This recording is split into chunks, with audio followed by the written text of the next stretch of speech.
I wanna wake up in the morning where the orange blossoms grow, and the sun comes peeping in where I've been sleeping, and the songbirds say hello. I love the fresh air and the sunshine. It's good for us, you know. So I'll make my home in Florida where the orange blossoms grow. Good morning. Today is September 8th, 2019. I'm Sandy Huff. I'm here with Lon Grider, age 86, and his son Mike. Now Lon's been here in the Palm Harbor area his whole life, and his family goes back a long way.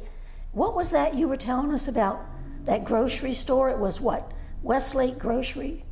Well, it was a golf station and a small grocery type store, and it was there for years at the corner of Westlake Road and Tampa Road. Mm-hmm. And it was the thing that people stopped to get gas or to get bread, small stuff. He had all kinds of canned goods and stuff, but he had leased it out for many years. But for my lifetime, which would be the late 30s and 40s, I was there most all summer, every summer. I spent the summers with my two grandparents, which was the Griders also back then. Now, when were you born? I was born in October of 1931. The 3rd of October? At Morton Plant in Clearwater. Okay. And my father was born here, out here, and now he had the same name you do? He was Harold Lonzo Grider, and my grandfather was Henry Lonzo Grider. And thank goodness when they got to me, they dropped the Zoe. It was Lon forward. Oh. But I'm Lon Hunter Grider, and my middle-aged son is... He's calling you middle-aged, Mike. He is also a Lon, but his was Lon Michael, and he has a sister. You know, the genealogists are going to love this because they can track that name down through the generations. Yeah. It's a great thing. Okay, now tell us, what else was going on back then? Well, just back then, citrus was the big thing. My granddad had cleaned the roughly 400 acres of orange and grapefruit groves. And then in later years, he kind of took over the gas station and the grocery store. But his primary was the groves. And lo and behold, in my later years, high school years, Highway 19 come down and split our property wide open. And when you think of our property, we were on one corner. The Kersey family, which is George Kersey family, they were a big on the northwest corner. They had groves. And then my aunt Ely was their name. They had property that 19 split it open. But my grandparents had roughly 400 acres there, and that he had developed and had orange and grapefruit groves. And lo and behold, he had it till 1956 or 7. He sold. He was 80 some years old. I was in the Navy in the Korean War, and I got a call from my grandfather. My grandmother died about couple months after I went in the service for the Korean War. I was in the Navy. And my grandfather called me, 400 acres, 19 split open. He called, son, I can't take care of the property anymore. I've sold the groves. And I said, no kidding. And I said, oh, Pop. And he said, but he was happy as a lark. And he said that, yes, I've sold the groves, and I'm living down the road from it. I bought a house, and he says, guess what I got for it? What? 400 acres. He says, I got 150,000. You know, and that would buy when 1 you acre think now. that was 1954, I think. I got out of the service in 55. And when I ride past all that property today, I say, oh my gosh, but that's life. But yes. If they kept but it during the Depression, that was good. He developed it, and he kept it till in the 55s. Mm-hmm. But, and then he was 80-some at that point. But great family, great grandmother took care of me. Sent me off to military school when I was young, going to high school. I went to Florida Military Academy, and then I spent the summers on the groves. And then when I got in the Navy, lo and behold, a few months after I got in the Navy, I found out and this person came along. Oh, that good-looking man over here. He was Mike. the first one, but he has a sister too. But they were born at the Navy thing in Naval Air Station in Pensacola, Florida. The children were. So that was, but that's where. So you were based there in Pensacola? I was there quite a while, but I was in San Diego also. What was your rating? I was yeoman because I was 2 or 3 years into college, I forget, and then I had to go back to school when I got out of the service. Mm-hmm.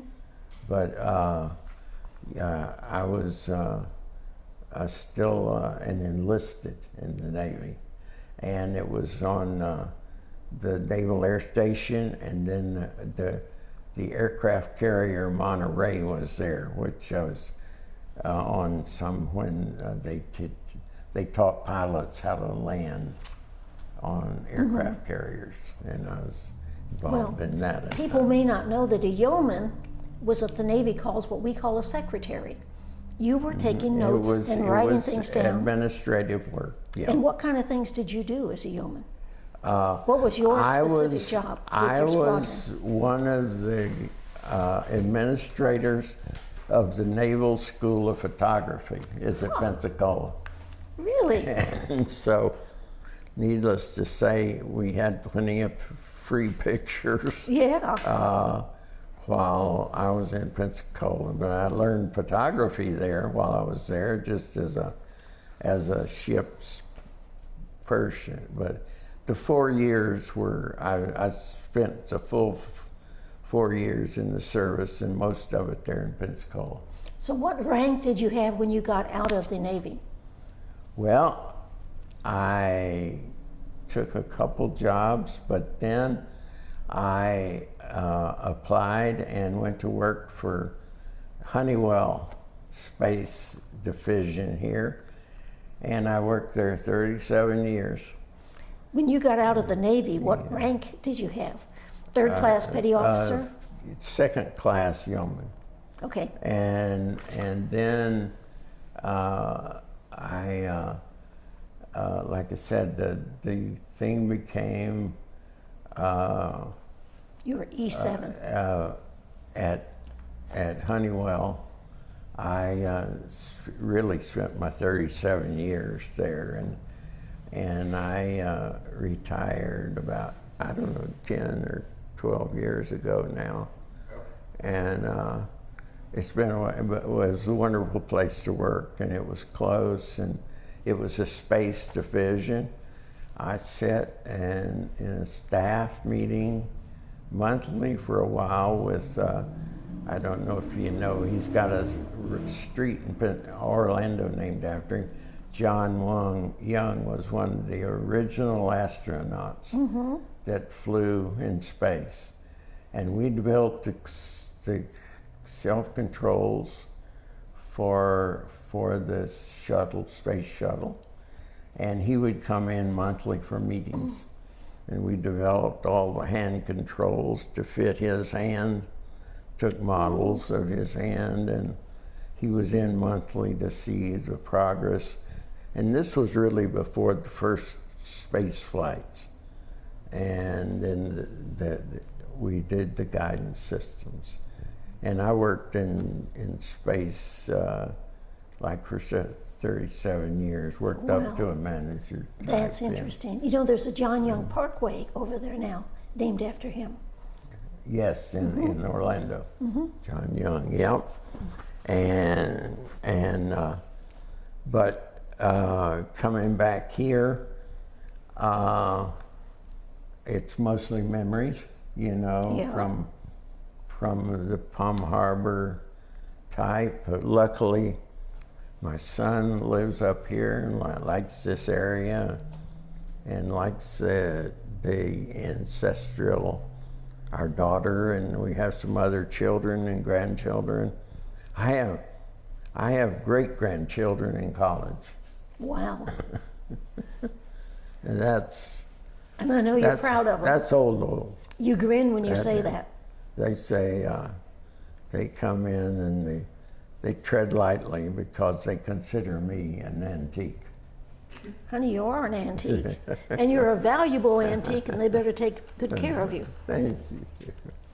Thank you for that. Well, that kind of brings, but I did know a lot of people back in the days when I was growing up here, and this was in one of my probably teens and early teens and lower. I could tell you about all the people and that came into the store and everything that happened back in those days, whether it be, you know, problems with personal problems, people health and sickness and these major grove owners around here had a lot of tenant houses. They brought people in to work the groves, and they furnished them home properties to live. And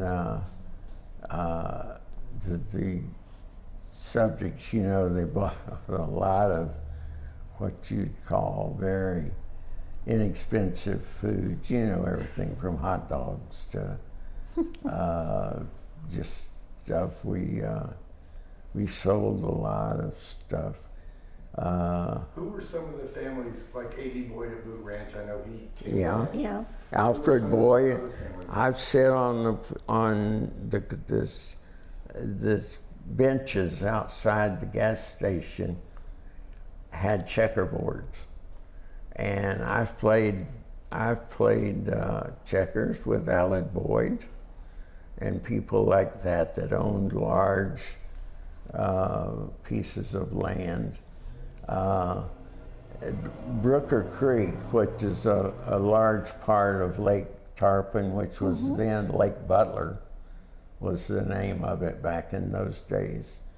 And a lot of those people came in and back then we sold a lot of, for instance, kerosene because of lighting. A lot of people, electric was very minimal back in those days in all these tenant houses. And a lot of them had just the basics, you know, with lighting, kerosene lanterns. We sold a lot of kerosene. Did they, what were their stoves like? Did they use wood, gas? I don't think there was much gas. Propane wasn't big then. Kerosene was big, and there was something else. So if I was going to cook a meal, or your grandmother was cooking a meal, what did she use for heat? Well, she was lucky. She was in my later years, I remember a kerosene stove, but my teenage years, she had electric. Mm-hmm. And I'd say the people that could afford these things, but all these people that came in and visited the station, a lot of them were just tenant workers. Mm-hmm. Like today we have so many of the foreign people that are doing that kind of thing. Live from payday to payday. So what was this like during the Depression? You were here then, weren't you?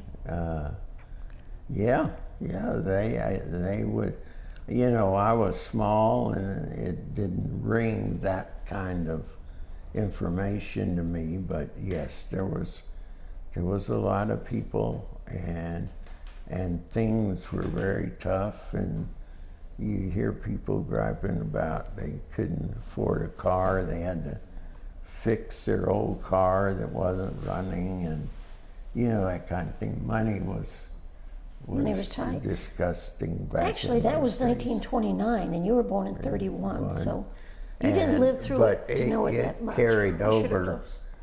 It carried over the tenant manual workers on the groves and stuff like that. The owners did well. The people, it was so minimal salary back then for the poor workers. It just was day to day. A lot of the roads dirt. Mm-hmm. Yeah, it was all, but the groves were older. The fruit and the grapefruit there were large results when it was time of the year to pick the groves. That was big money time. What did they do? They picked them, boxed them up, and they put them on the train to go up north? No, they had packing houses here and processes plant. Dade City had a big processing plant. But those companies, had lots of people working for them, but they processed the orange juice and all that stuff within the geographic area. But the packing house in Palm Harbor here that Papa was related to, they sent a lot of fruit north. Yeah. Mm-hmm. I think that's what yeah, it was stupid. And there was a big packing house right over here. And I've got pictures in a frame at home of the packing house, and it was a big coordination center for this area for fruit. Mm-hmm. Actually, Papa, that was an elected position. And in 1914, in the election, he got 28 votes and won the election. This one did? No, his grandfather. His father, okay. His grandfather. Okay. So I always thought that was kind of interesting. Did you ever work at one of the packing stations as a teenager? No. I spent my summers, I was away at school the 9 months of the year. I went to military school in St. Petersburg. But in the summer, my mother worked for the VA at Bay Pines. And I spent I'd say the majority of my summers up here on the groves. And I had my own pony, and my granddad had horses and mules. Some things he pulled with mules, and he had tractor and spray for the groves, and I did all that stuff too. But he had 3 people that lived on our groves houses, and he treated them good, and I'd say they we're treated better than some of the big firms that had, 10, 20, 30 houses for their people to work. We had 3 people, and they were kind of like family. You had 3 tenant houses. Uh-huh. Well, how about you? What was your very first job? Did you get a job when you were a teenager?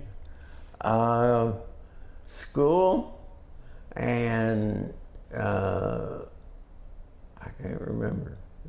Teenager, did I have? But anyway, the draft was going to get me. Oh. And so I joined the Navy. I hadn't finished school. I had 2 years of college, but that wasn't enough. And I was going to have to go into the Army. And I didn't particularly want to go in the Army, so I joined the Navy. Good plan. And spent 4 years, yeah.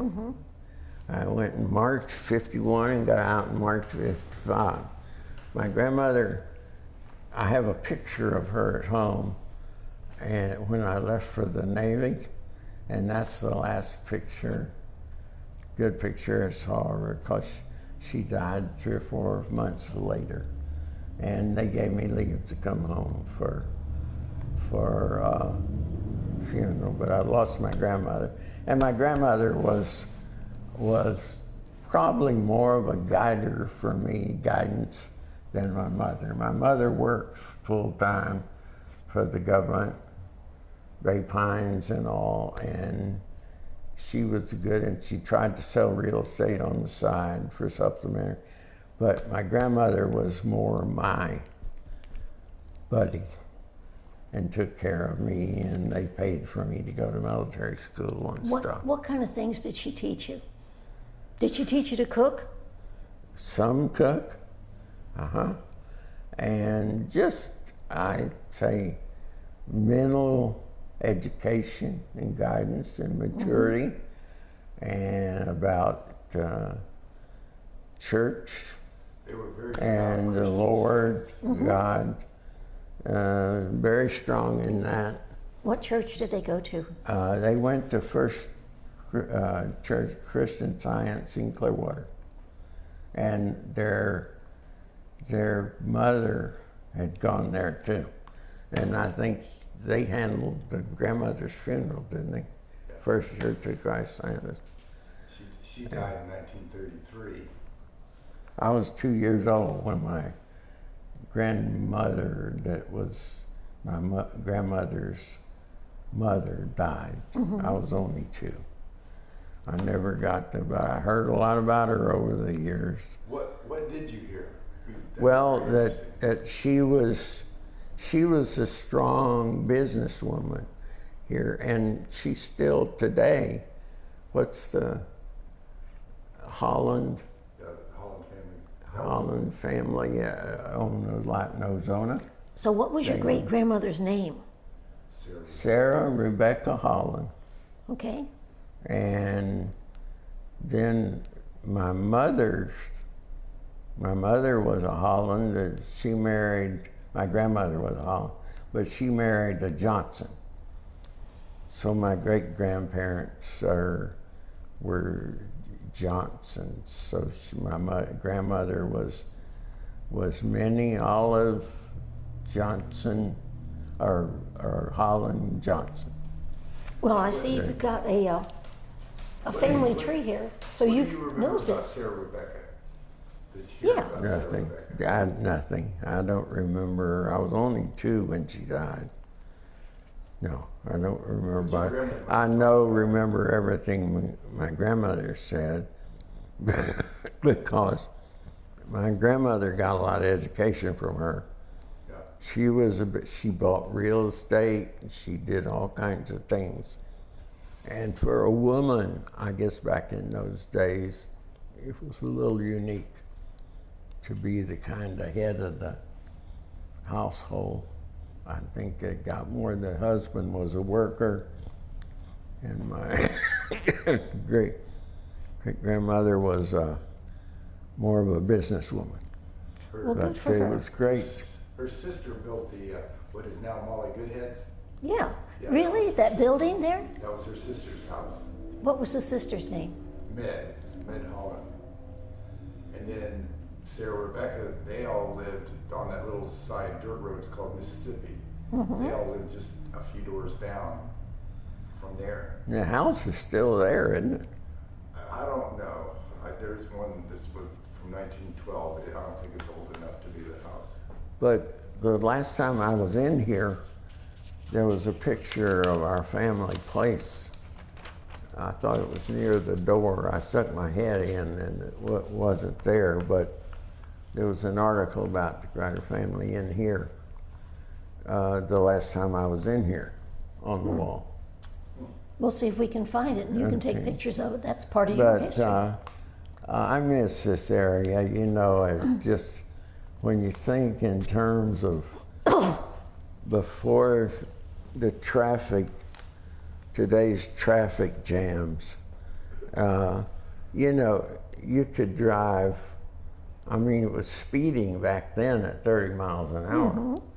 Oh, the roads were bumpy But I too. mean, you could go to Dunedin or Clearwater and pass 2 cars, which would be nice today. What was the first car you ever had, Lon? I had, it was a 1930 something Chevrolet, and it had a railroad tie on it for the front bumper. Okay. It was, the guy had modified it. And that was my first car in school. I forget, I was in high school. And I got. Did you used to drive down to FMA by yourself when you were in school, or did No, I had went to the junior, senior year. I had the car at school, but you know, it was weekends and they had a shed that the students could keep their car under. Well, that So was pretty, I had a that was school pretty at fancy school. having your own car too. But Florida Military Academy was big back in those days. We played football. We played St. Petersburg High and different schools around here. Never played Clearwater, but it was I guess a big private school, and that was affordable because of my grandparents. I couldn't have gone. You know, my mother, I couldn't have gone, but I knew I went through all the younger years at Clearwater, and I'm still called and go to everything that Clearwater High School has. They had a reunion recently Really? for 48, 49, and 50. And I went to that and that kind of thing. So when did you graduate? 49. Graduated from high school. And then I went to college, St. Pete Junior College.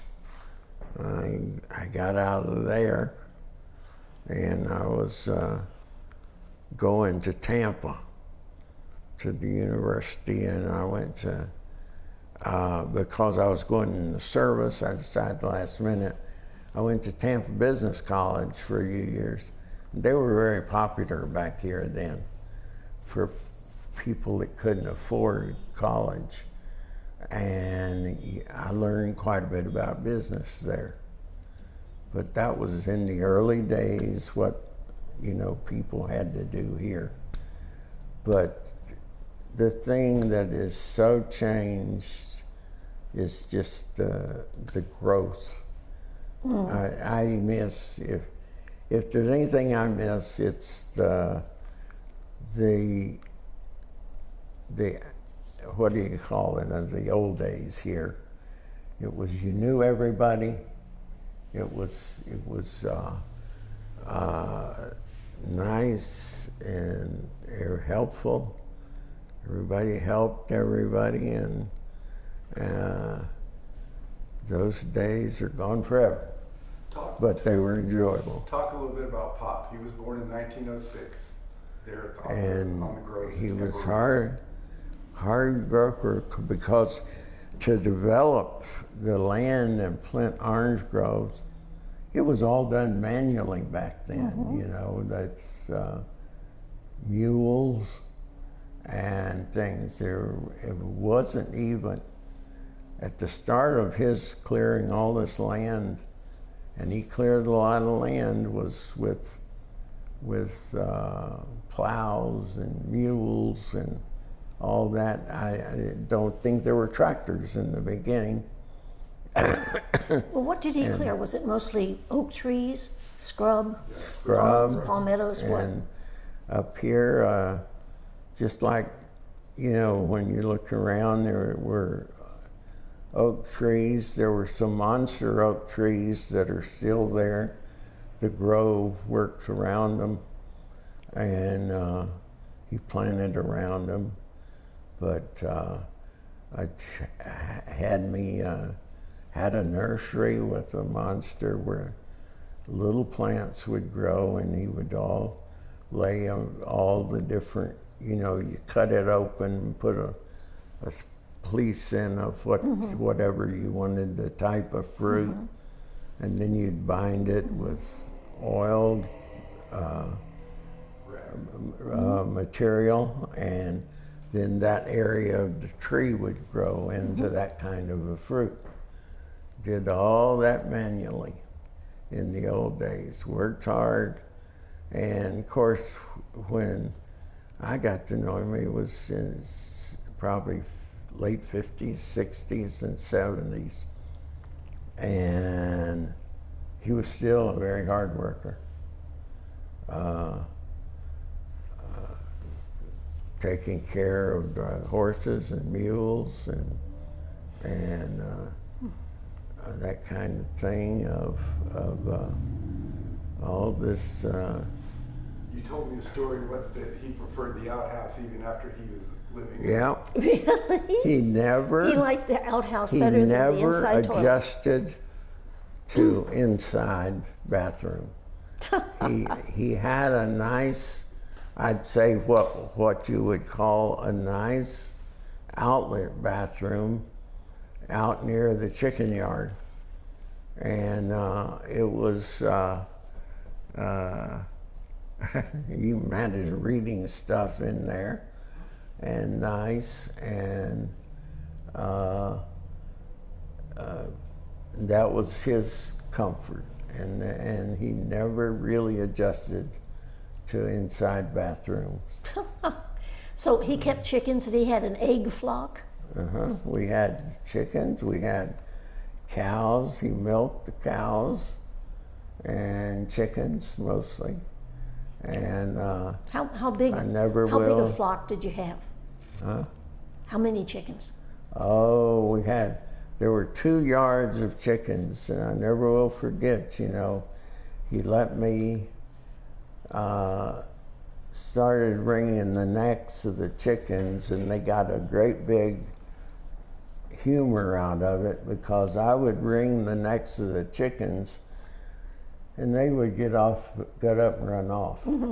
I didn't break anything, you know. You just gave him a headache. Yeah, and you know, he was good at it, but they loved to tease me that I couldn't, because I'd ring it and it'd just get up and run off. It was happy. Well, who cleaned the chicken? Was it you? Oh no, I helped later, but he started. He did that, cleaned them for my grandmother. He dipped it in boiling water and pulled the feathers out? He had hot water. He had a cut off 55-gallon drum, and you know, he had fire under it, hot water, and because when they did it, he would normally kill 2 or 3, 4 chickens at once and clean them. And he was good at that. He was good at everything back then. Those days, it was just, they were comfortable in what they knew. So what did they do with it? Did you have chicken and dumplings every Sunday? I mean, was there a traditional meal? My grandmother was a good cook. She had a lot of chicken and dumplings, to say the least. But she would also have other things, you know, Like that what? we had a lot of fried chicken, you know. She would put, I guess, flour and stuff, and it was crusty. And she was good at that. Yes, I grew up partially on chicken. Yes. So what else did you have? What were your vegetables? Did you grow any of your own? No.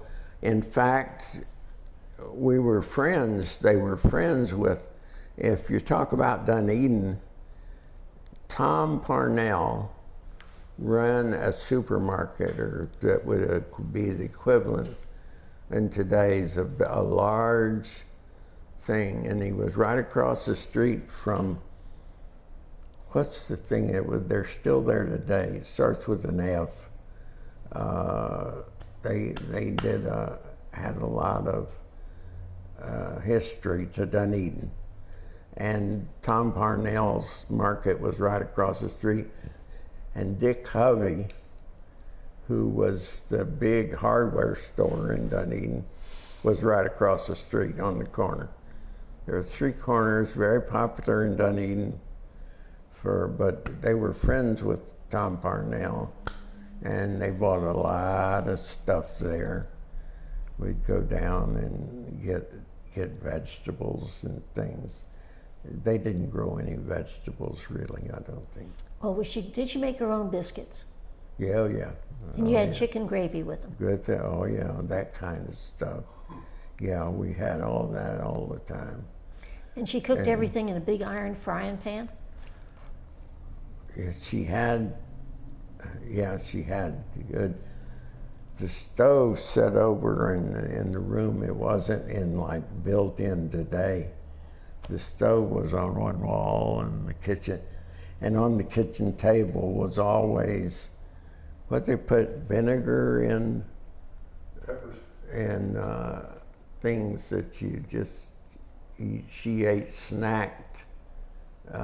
When I want to say what kind of vegetable? Oh, pickled vegetables. Vegetables. Well, yeah. what'd she pick? Like green beans? They beets? had those things set on the table, and they were in vinegar or something, and that was her way of snacking.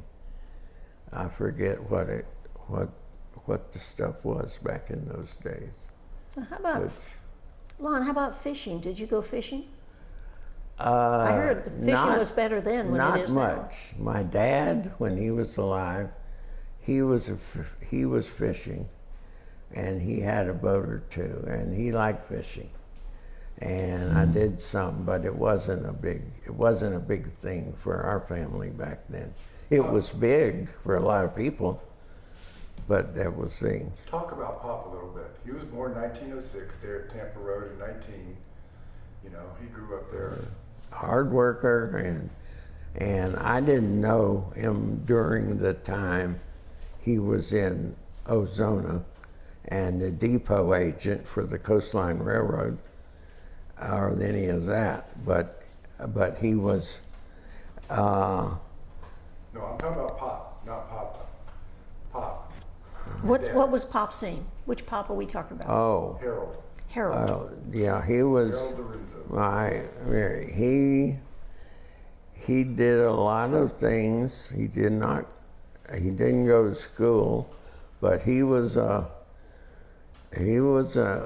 that got out and around, and he became very good, and he had a body and seat cover shop in Clearwater. And he did cars for wrecks or for damage, that kind of thing.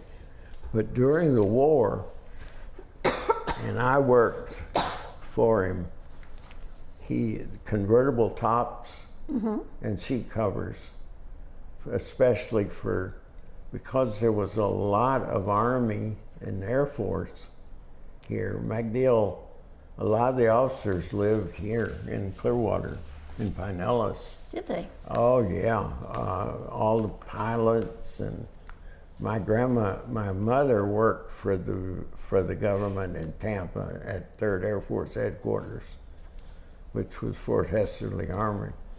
And she rode, they had a carpool, and I think there were 2 or 3 officers and 2 or 3 women, but Wait, they all rode to Tampa. We're not to talking work. MacDill then? Where was it? Well, MacDill was there, but 3rd Air Force Headquarters was at Fort Homer Hesterly Armory downtown.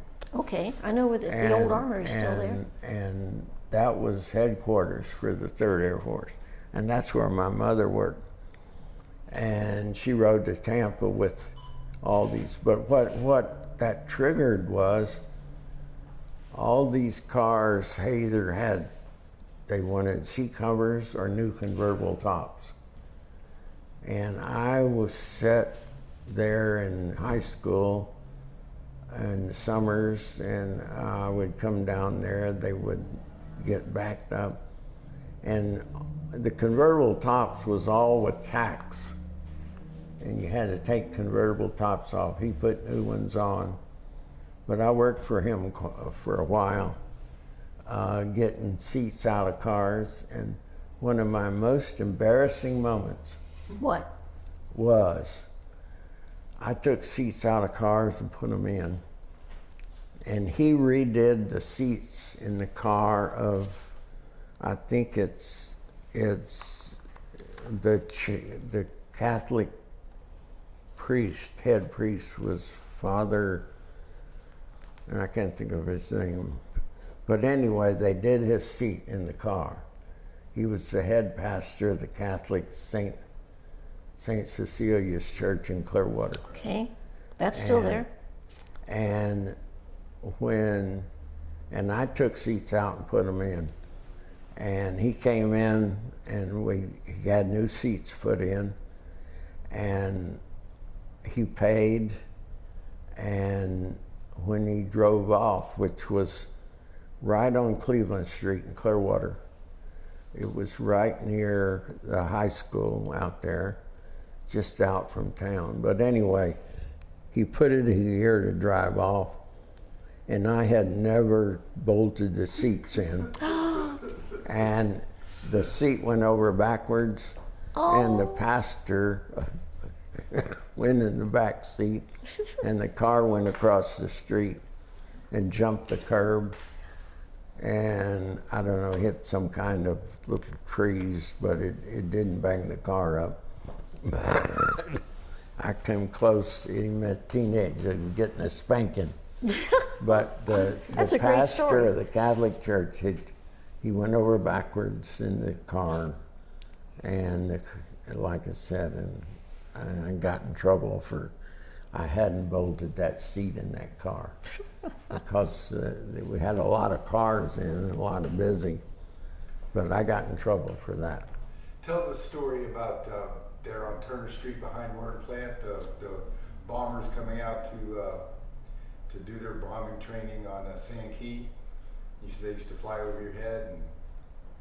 Well, you know, we could sit down on Clearwater on the end of Turner Street at the docks or anything.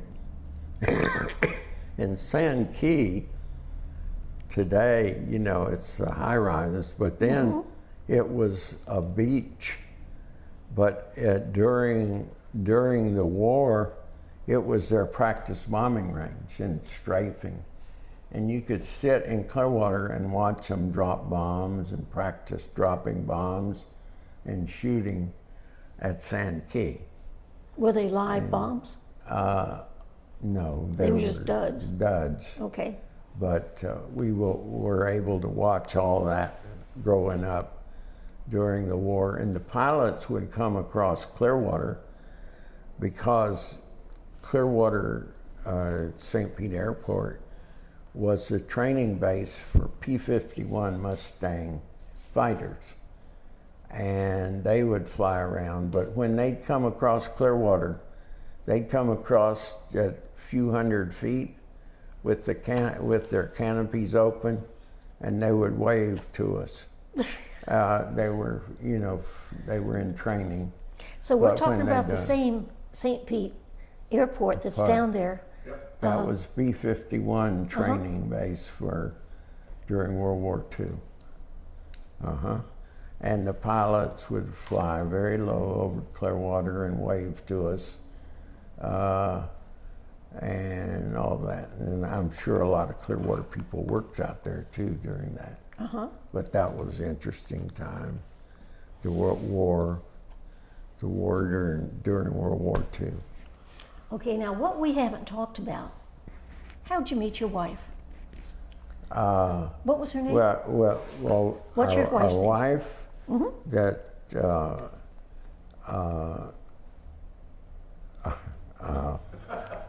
Can you think of her name? yes, oh yes, yes. She's Michael's mother. She lives here still. I have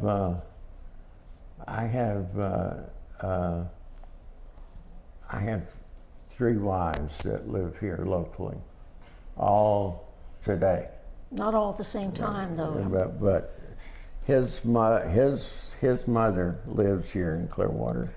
She's single, and he's responsible for her, and he takes How'd you meet her? he takes good care of her and kind of neglects me at times. Oh, poor baby.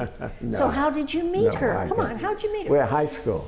We went to high school together. At Clearwater High? Well, she went to Clearwater, but I was considered part of Clearwater even though I went to military school. And I'm still on their mailing list for everything. So, but Clearwater, everybody knew everybody. And her family, she had brothers and sisters, and I don't remember exactly how we met, but we went through, was it junior, senior year, her junior, senior year, I think, 2 years, but we went together for quite a while, and then we were married for like 13 years. And she went with me, and we were stationed in Pensacola and around, and she went with me in the service. And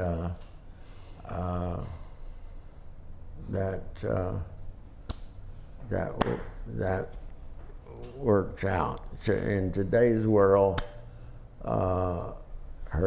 Michael's sister lives in Alabama now. She lived here too. Okay, now you've always said sister. What's the sister's name? Patty. Patty. Patty. Is this with your first wife also? Yeah. The two, Pat and Mike, were with the mother's name was Winifred. Winnie was her name, and took good care of raising the children. And He's remarried now, and he got it right on the third one. So. Oh, did he? I had 2 practice marriages. Yeah. So the one but- you've got now, how did you meet her? Oh, What's her name? her name's Karen. Okay. And she's very, very, very good to me. And You met her at church, didn't you? we handled a group together. We were responsible for, and then later we had an older group that caused her husband had been killed in an airplane crash, and she had 2 children. And so I have, and they were young. I think, Lord, when he was killed, I think the boy was only a few months old. And so we were in church teaching a group, and then we got a larger group, and we both had experience in marriage, and so we took over a class of advising people and all that. So we did it all through church and grew closer together. And So she's Mike been and a Patty wonderful asset. are your only two kids? Well, you had your stepkids too. Yeah. Well, I had 2 with Winnie, and then I had 2. No, you had one. Huh? You had one was Well, one. Ken. I had one, and then I adopted one that Oh, she that's right. had. That's right. I had 2 with the second wife, and then 2 with this third wife, and they were just young little children at that time. And we've been married 30, 40. We got married in 1980. So our kids. Which y'all were. So all told, I have six children, and Patty, Mike's sister, has. I have a granddaughter with her, and her children, like I say, are in schools and colleges now, and that would be great grandchildren. Mm-hmm. So I've got all kinds, and they've all done very well. So when you see these kids and the grandkids, and the kids, what do you try to teach them? What do you want them to know? My wife teaches so much of what they need to know in terms of growing up, and a lot of it through a Christian approach, and she's very strong in that. And the kids are all doing great. And when you think back to my kids, they're all, Mike's done well, Patty, his sister's done well. My grandson, or my son through my second wife, he's done exceedingly well. And her children, one was an airline pilot, and the daughter teaches school in Manatee County. I've just been blessed with all kinds of wonderful life with children. They're all doing well. Nobody's on welfare, except maybe me someday at the rate that the way costs are going up. So is there anything you ever got mad at Mike at that he should have been doing and he didn't do? Yes. I mean, we only have a short time. We can't go through the whole thing now. I would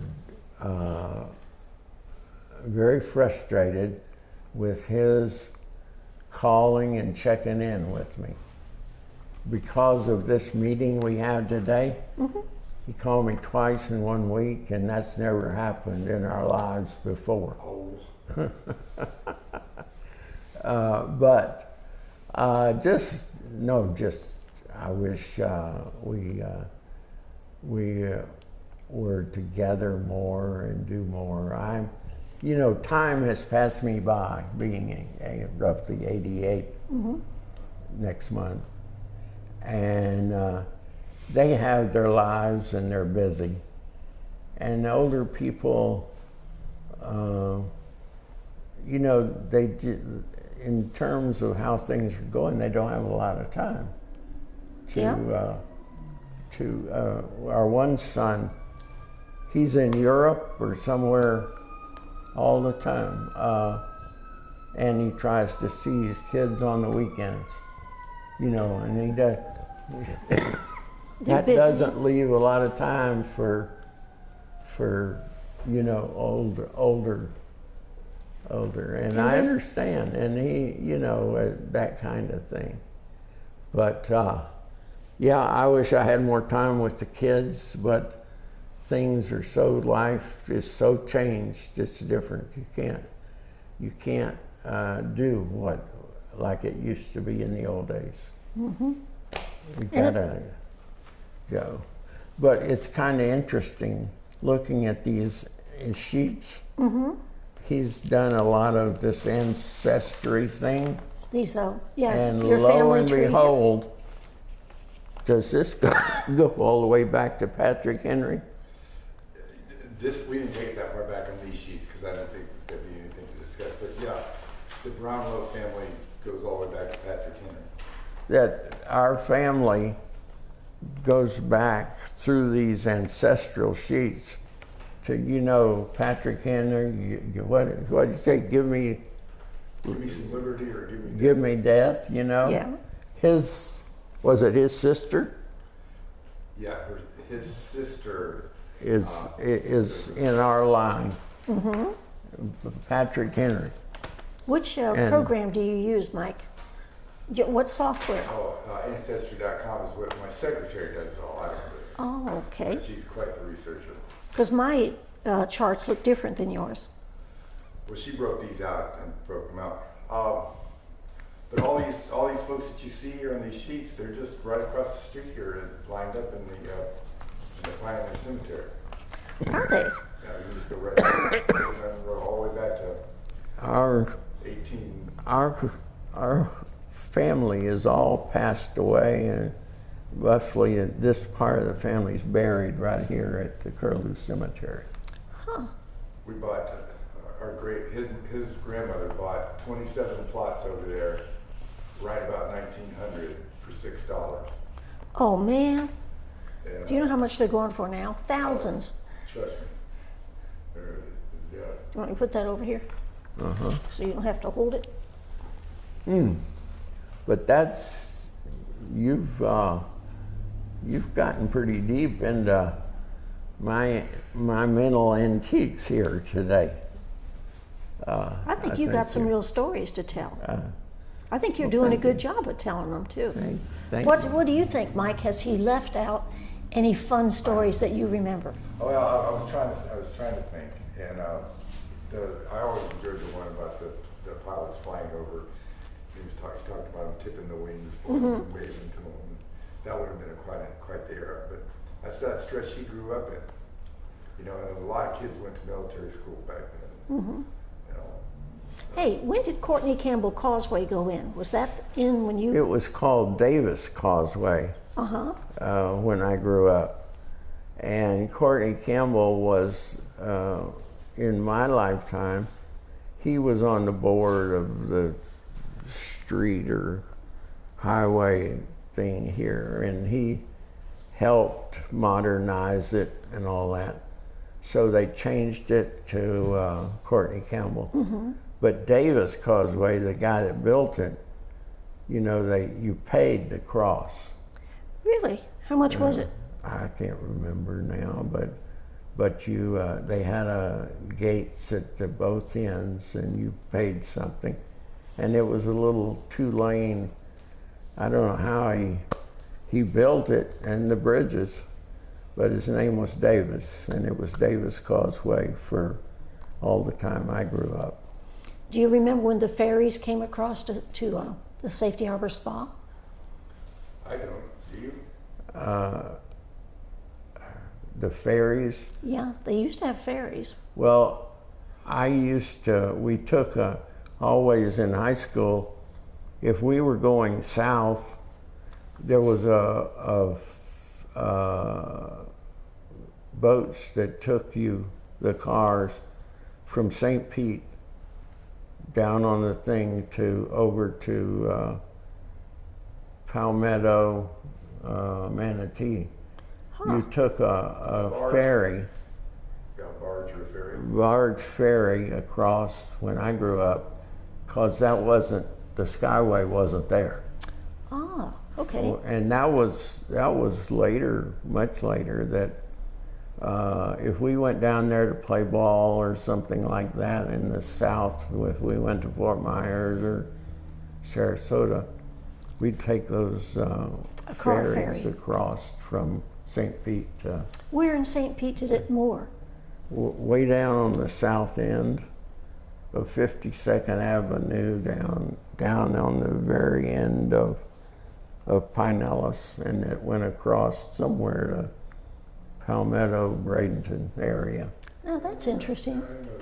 And that was, you know, with me in high school, because if we played ball or anything, we took the ferry.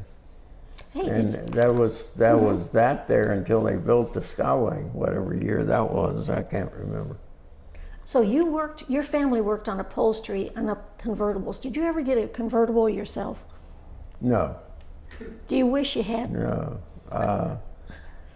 no, I never thought about that. No, I had older cars that kind of was fixed up. Like I said, I had that car that anybody got fussy with me, I threatened to ram them with my railroad tie. And that kind of thing. They didn't want to ruin their car, but yeah, the times just fly by today. Today's world, I just just can't believe. I like to think of the old days. I really do, in terms of, and like to see that my children have all, you know, that. Sounds like your family is prosperous. I'm very blessed of what they've all been very, very successful, and it's nice. This house is here with this stuff in it. This museum, Palm Harbor Museum. There's not a lot of that goes on today, but this is wonderful. I think to have these memory places like this, really, really enjoy. I'm going to ask. I've been here twice before. But I'm going to ask Mike one question. What did you learn from your dad? What's your favorite memory of him? Well, just him supporting me all through high school and as a young man. He was a very good father, very concerned. Stayed with me all the way through my different phases, and so there was many learning opportunities. That's pretty vague. Do you remember anything specific? Oh, financial conservative, I guess. You know, just pay attention to your responsibilities. Stay in line. Take care of your pennies and your dollars just take care of gone. themselves. There's a lot of little things, but to say one great thing, I don't know. I feel one of the most unique things in my life was turning that Catholic pastor over in a car upside down. That's the kind of thing that sticks with you. That's a good one. Yep. My dad was a little frosted on that one. Oh, yeah. Oh, yeah. Probably a very But that dignified kind of thing sticks. bishop or something. Little, but the kids have been good. My daughter lives in Alabama. That's She calls Penny. me about Patty. every other day Good. and see how things are going, if I'm doing all right. She moved up there to be near her grandchildren. But the rest of it, when you think about it, my whole family lives here. All of them, all the children and grandchildren and everything live right here with me, so to speak. And that doesn't happen much in today's world. Everybody splits up. We're a There's traveling so many different society. directions. And then I kind of measure people by how much gray hair they have. True. Yeah, I see. I see. Oh, honey, you You've should got see yours. it. You've got yours. You cheat a little bit. I do a lot. Oh, yeah, it's Okay. a different color every 2 weeks. Yeah, now she looks more honest than you do. Yeah. And look at that. Barbara's got a glowing smile, and I think that's the most beautiful beauty mark you can have. Oh well, I thank you. I enjoyed this and being here. I haven't. It's been about 3 or 4 years since I've been here, back here, in here. But Well, we're going to look Yeah. and see if your picture is still here of your family. well, okay. It's in that little book, the Palm Harbor Historical Book. There's several of them. But yeah. Well, I appreciate the conversation. I think you have wonderful stories, and I really liked listening to them. Well, thank So- you for.